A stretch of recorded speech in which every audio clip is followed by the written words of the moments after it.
Good morning, students. The unit for the last topic, the software implementation techniques. இதில் பார்த்தீங்கன்னா மெயினாக ரெண்டு topic இருக்குது. என்னென்னதுன்னா business process BPR model and business process reengineering model and reverse engineering model. சரிங்களா, இந்த ரெண்டு டாபிக் தான் ரொம்ப இம்பார்ட்டன்ட் கொஸ்டின்ஸ். அந்த ரீஇன்ஜினியரிங் ப்ராசஸ் மாடல் ஃபைனலாக ரிவர்ஸ் அண்டு ஃபார்வர்ட் இன்ஜினியரிங். அந்த reverse and forward engineering reengineering process மாடலே வந்துடும். அது என்னென்னு பார்ப்போம். First one is software maintenance. அதாவது சாஃப்ட்வேர் மெயின்டெனன்ஸுங்கிறது ஒரு ஃபைனல் ப்ராடக்டை நம்ம வந்து டெலிவரி பண்ணியாச்சு. ஆஃப்டர் டெலிவரி அதை எப்படியெல்லாம் மெயின்டைன் பண்ண போகிறாங்க அதை பற்றி சொல்கிறது தான் என்னதுன்னா சாஃப்ட்வேர் மெயின்டெனன்ஸ். அது எப்படி வந்து என்னதுன்னா கரெக்டாக ஒர்க் ஆகுதா இல்லையா, இல்லை அதோட அப்டேட் என்னென்ன பண்ணணும், அந்த மாதிரி வர்றதெல்லாம் சாஃப்ட்வேர் மெயின்டெனன்ஸ். அதில் பார்த்தீங்கன்னா வித்தின் தி டேஸ் நமக்கு என்னதுன்னா அந்த பக் ரிப்போர்ட்ஸ் என்னென்னு சொல்லி நமக்கு ஈஸியாக ஐடென்டிஃபை பண்ணிடலாம். அடுத்து வித்தின் தி வீக்ஸ் பார்த்தீங்கன்னா செட் ஆஃப் யூஸர் வந்து எனக்கு இந்தந்த சேஞ்சஸ் வேணும், எனக்கு இந்த மாதிரி இருக்குது, அந்த மாதிரி வந்து ஈஸியாக ஐடென்டிஃபை பண்ணிடலாம். அடுத்து வித்தின் தி மந்த் பார்த்தீங்கன்னா மேபி அதே மாதிரி இன்னொரு சாஃப்ட்வேர் கம்பெனி இருக்கும், அதோட அந்த இந்த நம்ம உருவாக்கின சாஃப்ட்வேரை பற்றி தெரியாமல் இருக்கலாம். அதை பற்றி இப்போ ரெக்கக்னைஸ் பண்ணி அவளை பற்றி என்ஹான்ஸ்மெண்ட் பண்ணுறதுக்கு சான்சஸ் இருக்குது. சரிங்களா, அப்போ வந்து என்னதுன்னா இதெல்லாம் பண்ணுறது தான் என்னதுன்னா software maintenance. Business process reengineering பிபிஆர்னு சொல்லுவாங்க. இது என்னதுன்னா இது வந்து ஒரு பிஸ்னஸ் என்னதுன்னா ஒரு ப்ராஃபிட் ஓரியன்ட். இப்போ நிறைய software companies at the same time நிறைய ஹார்ட்வேர் கம்பெனிஸ் அண்டு நார்மலாக ஒரு பிஸ்னஸில் வந்து இந்த ப்ராசஸை யூஸ் பண்ணி அவங்களோட மெயின் எய்ம் என்னதுன்னா ப்ராஃபிட்டபிளாக கொண்டு போகிறது. அதான் வந்து பிஸ்னஸ் ப்ராசஸ் ரீஇன்ஜினியரிங். இந்த 1990 தான் வந்து என்னதுன்னா இந்த மாடல் வந்து எஸ்டாப்ளிஷ் பண்ணாங்க. ஃபார் எக்ஸாம்பிள் இந்த ஃபோர்டு கம்பெனியில் ஃபஸ்ட்டு வந்து இந்த மாடலை வந்து எஸ்டாப்ளிஷ் பண்ணியிருந்தாங்க. இது என்னதுன்னா எவாலுவேட்ஸ் எக்ஸிஸ்டிங் பிஸ்னஸ் ப்ராசஸ். என்ன பிஸ்னஸ் ப்ராசஸ் இதுக்கு முன்னாடி நடந்திருக்கு அதை ரிவைஸ் பண்ணி புதுசாக ஒரு பிஸ்னஸ் ப்ராசஸ் கொண்டு வந்து கோலை அச்சீவ் பண்ணுவாங்க. It is a set of logically related task perform to achieve a defined business outcome. இது வந்து மெயினாக பார்த்தீங்கன்னா அவுட்கம் பேஸ்டு. சரிங்களா, அடுத்து இதை பற்றி என்ன சொல்கிறதுன்னா it is a hierarchy of subsystem. இந்த ஒரு பிஸ்னஸ் ப்ராசஸ்ங்கிறது நிறைய சப் ப்ராசஸ் மாதிரி இருக்கும். சரிங்களா, இது வந்து ஒரு 6 சப் ப்ராசஸ் கொடுத்துருக்கோம். அது என்னன்னு பார்ப்போம். பிஸ்னஸ் ப்ராசஸ் ரீஇன்ஜினியரிங் மாடல் இதில் பார்த்தீங்கன்னா மொத்தம் வந்து ஒரு 6 இது கொடுத்துருக்கான். First one is business definition, process identification, process evaluation, process specification and design, and finally prototyping. Last one is refinement and instantiation. இது வந்து பார்த்தீங்கன்னா ஒரு லைஃப் சைக்கிள் மாடல் மாதிரி உங்களுக்கு அகைன் அண்ட் அகைன் என்னதுன்னா திரும்ப நடந்துகிட்டே இருக்கும். சரிங்களா, first one is business definition. சரிங்களா, இந்த பிஸ்னஸ் டெஃபினிஷனில் பார்த்தீங்கன்னா மெயினாக 4 அட்ரிபியூட்ஸ் மாதிரி கொடுத்துருக்கான்.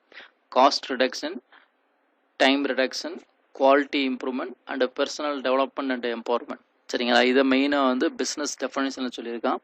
அடுத்து ப்ராசஸ் ஐடென்டிஃபிகேஷன். சரிங்களா, அதாவது என்ன ப்ராசஸ் வந்து என்னென்ன ப்ராசஸ் பண்ணுறோம், சரிங்களா, அந்த கோலை அச்சீவ் பண்ணுறதுக்கு என்னென்ன ப்ராசஸ் பண்ணுறோம், என்னென்ன பண்ணுறோங்கிறத ஐடென்டிஃபை பண்ணுறோம். அடுத்து ப்ராசஸ் எவாலுவேஷன், அந்த எக்ஸிஸ்டிங் ஆல்ரெடி உள்ள ப்ராசஸை வந்து தரவாக வந்து என்னதுன்னா அனலைஸ் பண்ணிடுறோம். அதில் என்ன இருக்குங்கிறது ப்ராசஸ் வந்து எவாலுவேட் பண்ணிடுறோம்.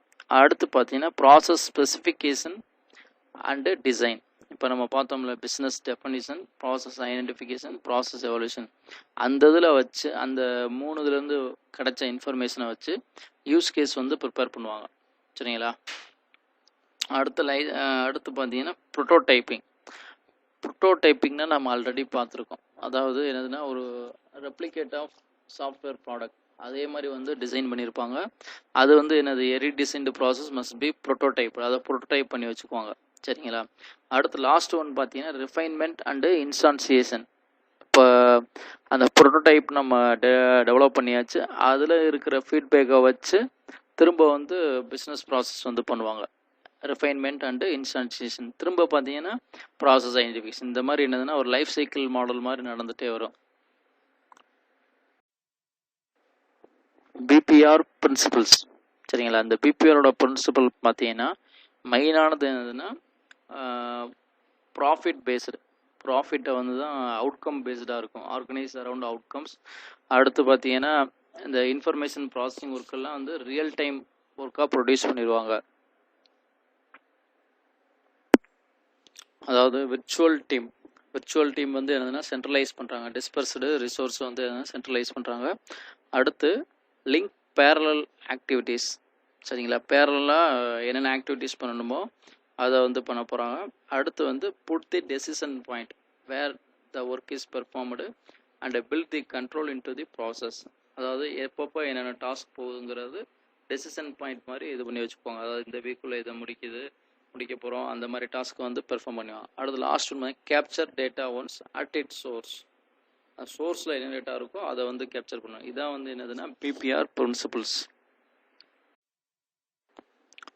நெக்ஸ்ட் ரீஇன்ஜினியரிங், சரிங்களா. ரீஇன்ஜினியரிங்கிறது the process of rebuilding the software product with increased functionality, better performance, greater reliability and or easier to maintain. சரிங்களா. ரீஇன்ஜினியரிங்கிறது என்னதுன்னா ஆல்ரெடி டெவலப் பண்ண ப்ராசஸை வந்து ரீபில்ட் பண்ண போகிறோம். இப்போ ஒரு ரியல் டைம் எக்ஸாம்பிளாக சொல்கிறதுனா, இப்போ நம்ம ஆல்ரெடி வந்து ஒரு வீட்டை வாங்கியிருக்கோம், ஆல்ரெடி வீடு கட்டி முடிச்சிருக்காங்க, அது பழைய வீடாக இருக்குது. அப்போ அதை என்னெல்லாம் ஆல்டர் பண்ணணும், சரிங்களா. அது நம்ம நினச்சோன்னா ஃபுல்லாக உடச்சி கட்டணும்னு அவசியம் இல்லை. ஆல்ரெடி என்ன மெட்டீரியல் யூஸ் பண்ணியிருக்காங்க, அதை எப்படி ரீபில்ட் பண்ணலாம், எப்படி பண்ணால் குவாலிட்டியாக இருக்கும், எந்த லொக்கேஷனில் இருக்குது, எதை மட்டும் ஃபஸ்ட் ஃப்ளோரை மட்டும் பண்ணால் போதுமா, இல்லை ஃபுல்லாக இடிச்சிட்டு பண்ணணுமா, இல்லை இந்த ஏரியாவெல்லாம் பண்ணணுமா, அந்த மாதிரி எல்லாத்தையும் கன்சிடர் பண்ணிக்கணும், சரிங்களா. இதில் வந்து பார்த்தீங்கன்னா inventory analysis, document restructuring, reverse engineering, program and data restructuring, finally forward engineering. இந்த ப்ராசஸ்லாம் சேர்ந்தது தான் என்ன சொல்கிறாங்கன்னா ரீஇன்ஜினியரிங் ப்ராசஸ்ன்னு சொல்கிறாங்க. பார்த்தீங்களா, inventory analysis first one is, அடுத்து டாக்குமெண்ட்டை வந்து ரீஸ்ட்ரக்சர் பண்ணுறோம், ரீஸ்ட்ரக்சர் மீன்ஸ் ரீஃபார்ம் பண்ணுறது. அடுத்து வந்து reverse engineering, code restructuring, data restructuring, finally forward engineering. இதுவும் வந்து என்னென்னா ஒரு லைஃப் சைக்கிள் மாதிரி தான். திரும்ப வந்து ஃபார்வர்ட் இன்ஜினியரிங், ஆஃப்டர் திரும்ப inventory analysis. First one is inventory analysis. இது என்னதுன்னா it build a table that contain all application. பார்த்தீங்களா, அதில் என்னென்ன இருக்கும்னா நேம் ஆஃப் தி அப்ளிகேஷன், எப்போ க்ரியேட் பண்ணாங்க, எத்தனை சேஞ்சஸ் பண்ணியிருக்காங்க, என்ன எஃபர்ட்டு, லாஸ்ட்டாக என்னென்ன சேஞ்ச் பண்ணியிருக்காங்க, அந்த மாதிரி எல்லாமே வந்து இந்த டீட்டெயிலுக்குள்ளே வந்துடும். அடுத்து பார்த்தீங்கன்னா analyse and prioritise to select candidates for re-engineering. சரிங்களா, யார் யார் இது ரீஇன்ஜினியரிங் ப்ராசஸ் பண்ணுறதுக்கு அந்த டீமில் யார் யார் இருக்கணுங்கிறது செலக்ட் பண்ணிக்கணும். டாக்குமெண்ட் ரீஸ்ட்ரக்சரிங், சரிங்களா. இப்போ ஃபஸ்ட்டு வந்து இன்வென்ட்ரி அனாலிசிஸ் பார்த்தாது.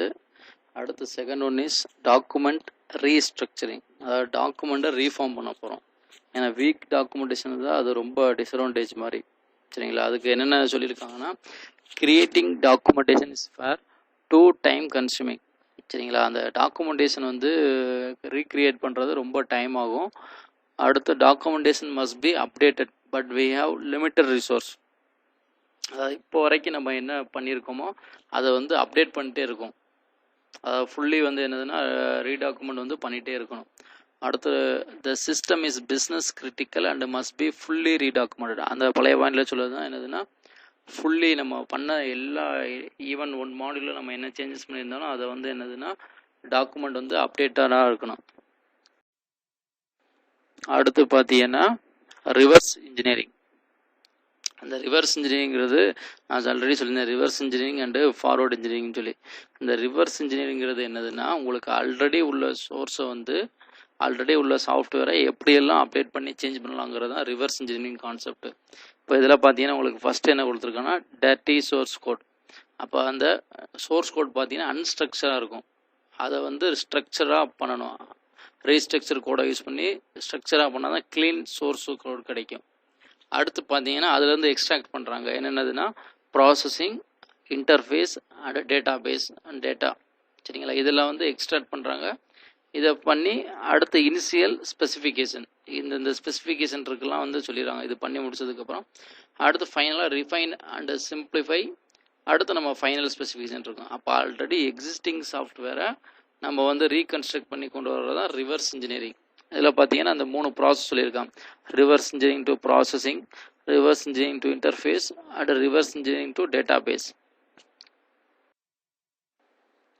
Code restructuring. சரிங்களா, அந்த சோர்ஸ் கோட் இருக்குல்ல, அது எப்படி ரீஸ்ட்ரக்சர் பண்ணணுங்கிறது தான் கோட் ரீஸ்ட்ரக்சரிங். இப்போ இதெல்லாம் பார்த்தீங்கன்னா அதுக்குன்னு என்னதுன்னா ரீஸ்ட்ரக்சரிங் டூல் இருக்குது. ஏன்னா இப்போ கோடிங் பார்த்தீங்கன்னா உங்களுக்கு வந்து எவ்வளவு சிம்பிளாக பண்ண முடியுமோ அந்த மாதிரி தான் பண்ணணும். சரிங்களா, அதை தான் சொல்லியிருக்கான். Poorly design code segments are redesign பண்ணிடணும். அதே மாதிரி அந்த கோடிங் நம்ம என்னென்ன சேஞ்சஸ் பண்ணணுமோ அதை வந்து டாக்குமெண்டேஷன்லையும் அப்டேட் பண்ணிடணும். அடுத்து டேட்டா ரீஸ்ட்ரக்சரிங். இது வந்து ரொம்ப ரொம்ப இம்பார்ட்டன்ட். ஏன்னா உங்களுக்கு வந்து என்ன சொல்கிறதுனா எல்லாமே என்னதான் ஒரு டேட்டா பேஸ்டு. இப்போ அதில் பார்த்தீங்கன்னா இந்த ஆர்கிடெக்சர் இருக்குல்ல, data restructuring begins with A reverse engineering activity. இதுவும் என்னதான் நம்ம முன்னாடி பார்த்தோம்ல ரிவர்ஸ் இன்ஜினியரிங், அதை பேஸ் பண்ணி தான் வரும். என்னென்ன டேட்டா இருக்கோ அது எல்லாமே என்னதுன்னா ரீஇன்ஜினியரிங் பண்ணிக்கணும். ஏன்னா ஒரு ப்ரோக்ராமில் வந்து பார்த்தீங்கன்னா அந்த ஆர்கிடெக்சரில் data architecture is very very important. அடுத்து லாஸ்ட்டாக உள்ளது என்னதுன்னா ஃபார்வர்ட் இன்ஜினியரிங்.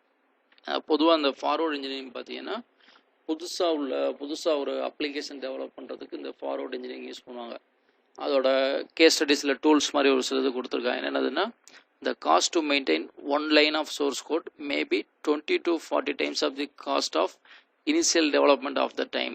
இப்போ ஒரு கோடு வந்து ஜென்ரேட் பண்ணியாச்சு, ஆஃப்டர் தி மெயின்டெனன்ஸ் பார்த்தீங்கன்னா இது ரொம்ப ரொம்ப காஸ்ட் கம்பேரிசன் ரொம்ப அதிகமாக இருக்கும். அந்த ஆர்கிடெக்சர் வந்து லேட்டஸ்ட் டெக்னிக் அண்ட் லேட்டஸ்ட் டூலை வச்சு டெவலப் பண்ணுவாங்க. அதான் ஃபார்வர்ட் இன்ஜினியரிங். அடுத்து பார்த்தீங்கன்னா இந்த கேஸ் டூல்ஸ் எல்லாம் யூஸ் பண்ணுவாங்க. கம்ப்யூட்டர் எய்டட் சாஃப்ட்வேர் இன்ஜினியரிங் டூல்ஸ்னு வரும். நம்மளோட 5th யூனிட்டில் இருக்குது இந்த டாபிக். சரிங்களா, அதெல்லாம் வந்து என்னதுன்னா இந்த ஃபார்வர்ட் இன்ஜினியரிங்கில் வந்து யூஸ் பண்ணுவாங்க. இது பார்த்தீங்கன்னா அதோட லேட்டஸ்ட்டு டெக்னிக் என்னென்ன இருக்கோ அதை எல்லாமே யூஸ் பண்ணியிருப்பாங்க. A complete software configuration will exist upon completion of preventive maintenance. சரிங்களா, இதான் வந்து என்னதுன்னா ஃபார்வர்ட் இன்ஜினியரிங். இது பார்த்தீங்கன்னா forward engineering with client server architecture, அதை பேஸ் பண்ணி ஒன்று கொடுத்துருப்பான். ஆப்ஜெக்ட் ஓரியன்ட் ப்ரோக்ராமிங் அதை ஒரு பேஸ் பண்ணி கொடுத்துருப்பான். அது ரெண்டும் நம்ம புக்கில் இருக்குது. ஓகேவா ஸ்டூடெண்ட்ஸ், அவ்வளோதான்.